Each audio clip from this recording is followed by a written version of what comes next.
सवाल ये है कि झारखंड देगा कौन? कौन दे सकता था झारखंड? किससे मांगते थे झारखंड? केंद्र की सरकार से। अब केंद्र की सरकार किसकी रहती थी? कांग्रेस पार्टी की। अब झारखंड मांगने में तो सब लोगों ने, झारखंड के लोगों ने योगदान किया था, लेकिन सबसे ज्यादा योगदान रिजिड होकर के कोई समाज झारखंड मांग रहा था तो वो हमारा आदिवासी समाज रहा था। और आदिवासी समाज वोट किसको देता था? कांग्रेस को। सरकार किसकी बनती थी? कांग्रेस। जिसको हमारे बाप दादा वोट देते थे उसी की सरकार बनती थी और उसी से हम झारखंड मांगते थे, अपना हक और अधिकार मांगते थे।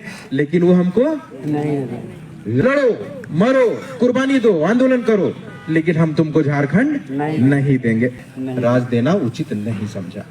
संजोग से एक बार भारतीय जनता पार्टी की सरकार बन गई और अटल बिहारी वाजपेयी इस देश का प्रधानमंत्री बन गए। उन्होंने प्रधानमंत्री बनते ही क्या किया? कौन हमको वोट दिया है, कौन हमको वोट नहीं दिया है, इसकी चिंता नहीं की।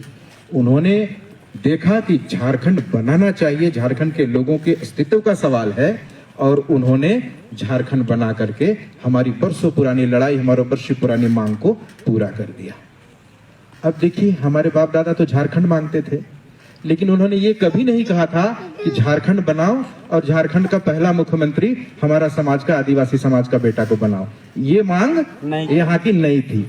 लेकिन अटल बिहारी वाजपेयी ने जब झारखंड बना करके हमको दिया तो पहला मुख्यमंत्री भी आदिवासी समाज का एक बेटा को दिया।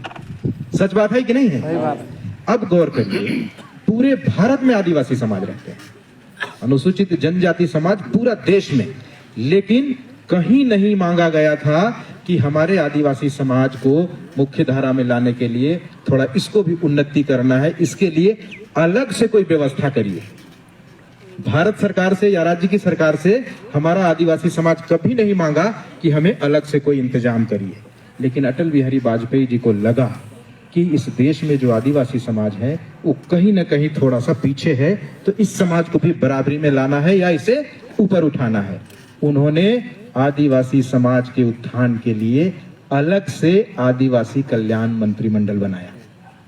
आदिवासी समाज के उत्थान के लिए एक मंत्रिमंडल का स्थापना किया और पहला मंत्री, आदिवासी कल्याण का जो पहला मंत्री बनाया पूरे भारत देश के लिए, वो झारखंड का ही बेटा, जिसके बाप दादा राउरकेला में जाकर के नौकरी के लिए चले गए, जुएल ओरांव वहां से सांसद बन के गए थे। और वो इस देश में अटल बिहारी वाजपेयी ने जब आदिवासी कल्याण के लिए मंत्री बनाया तो हमारा ही एक भाई को, झारखंड का ही एक बेटा जुएल ओरांव को इस विभाग का मंत्री बनाया। संजोग से आज भी जुएल ओरांव इसी विभाग के मंत्री हैं, अभी वो आने वाले भी हैं। तो जब आदिवासी कल्याण मंत्री बनाया और अलग से जो फंड दिया जुएल ओरांव जी को आदिवासी समाज के उत्थान के लिए, वो फंड था 25,000 करोड़ रुपया। 25,000 करोड़ रुपया दे करके जुएल ओरांव को आदिवासी समाज के उत्थान के लिए लगा दिया। लेकिन दुर्भाग्य देखिए, वाजपेयी जी की सरकार चली गई और सोनिया गांधी का रिमोट कंट्रोल में बटन से चलने वाला सरकार मनमोहन सिंह 10 साल के लिए आ गया, कांग्रेस पार्टी की सरकार आ गई। 10 साल के बाद तकदीर ने फिर से एक बार पासा पलटा और भारतीय जनता पार्टी की सरकार नरेंद्र मोदी के नेतृत्व में आई। नरेंद्र मोदी जब देश के प्रधानमंत्री हुए तो वाजपेयी जी ने जो 25,000 करोड़ रुपया दिया था, मनमोहन सिंह ने उसमें घटी बढ़ी नहीं किया, घटाया भी नहीं, बढ़ाया भी नहीं। लेकिन मोदी जी जब बैठे देश की सत्ता की कुर्सी में प्रधानमंत्री बनकर, तो उन्होंने 25,000 करोड़ को बढ़ाकर 4.5 गुना बढ़ाकर 128,000 करोड़ रुपया कर दिया। 10 साल में मनमोहन सिंह बढ़ा सकते थे कि नहीं बढ़ा सकते थे? इच्छा हुई होती तो ना, लेकिन इनकी इच्छा थी, इन्होंने इस समाज के उत्थान के लिए 4.5 गुना की राशि बढ़ाई। दूसरा, इस देश के प्रधानमंत्री के पास कितनी बड़ी ताकत है। मोदी जी ने शाम को टीवी में आके कहा कि कल से 1000 और 500 रुपये का नोट बंद हो जाएगा।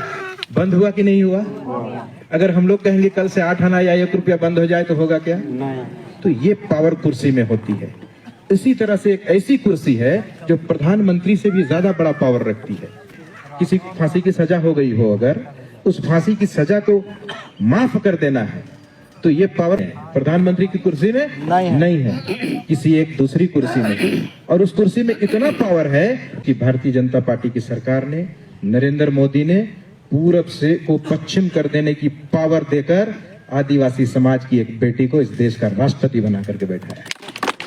अब हमको बताइए कि जिस समाज की बेटी इतने बड़े ओहदे में हो, जो मतलब कुछ भी कर सकती है, उस बेटी के साथ हमारे उस समाज के लोगों को जुड़ना चाहिए कि नहीं जुड़ना चाहिए?